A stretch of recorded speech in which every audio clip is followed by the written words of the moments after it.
Uşaqlarda sidik yolu infeksiyalarının təqribən 30-50%-nin səbəbi amma sidikdə hər zaman bakteriya çıxır.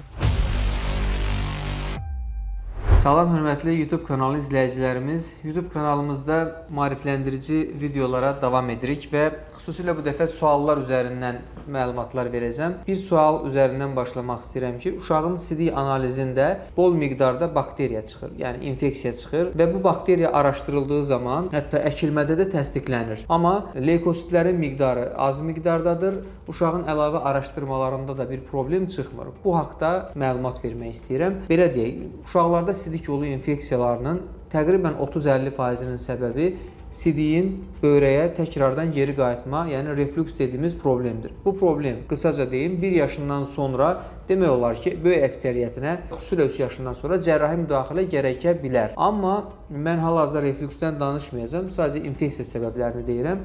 Bir digər səbəb sistitlə gedə bilər. Məsələn, uşaqda böyrəyə geri qayıtma da yoxdur, yəni reflüks yoxdur. Sidik axarına sidik geri qayıtmır. Sidik hissəsində əlavə bir divertikül və sidik kanalında əlavə bir anadan gəlmə problem yoxdur. Amma uşaq yenə sistit keçirir, sıx-sıx sistit keçirir.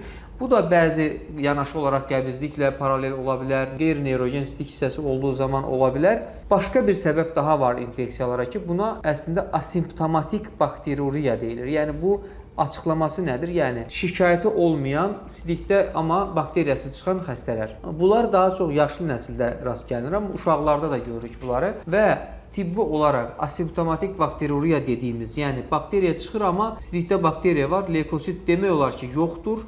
Başqa göstəricilər normaldır. Uşağın hələ hər hansı bir klinik şikayəti yoxdur. Yanma yoxdur, göynəmə yoxdur, çox kəskin pis qoxu yoxdur. Amma sidikdə hər zaman bakteriya çıxır. Bu asimptomatik bakteriuriyaların hər hansı bir zərərli təsiri yoxdur. Burada olunacaq şey təqib etməkdir, bol maye qəbul etməsini tövsiyə etməkdir, uşağı qəbizlikdən qorumaqdır, sağlam qidalanmaqdır və bir də çalışmaq lazımdır ki, biraz daha böyük yaşlarda bəzi təbii vasitələr var ki, xüsusilə bunu kitablarımız da qeyd edir. Bəzi meyvə qurularının, bəzi otların çaylarıdır ki, bunlar asimptomatik bakteriuriyanın müalicəsində dünyada da istifadə oluna bilər. Və sonda qeyd etmək istəyirəm ki, YouTube kanalımıza abunə olun, abunə olmanızı xahiş edirəm. Çünki siz abunə olduğunuz zaman bizdə yeni videolar əlavə olunduğu zaman sizə xüsusi bildirim gəlir və bunun vasitəsilə videolarımızı izləyirsiniz və təqib edirsiniz. Diqqətinizə görə təşəkkür edirəm.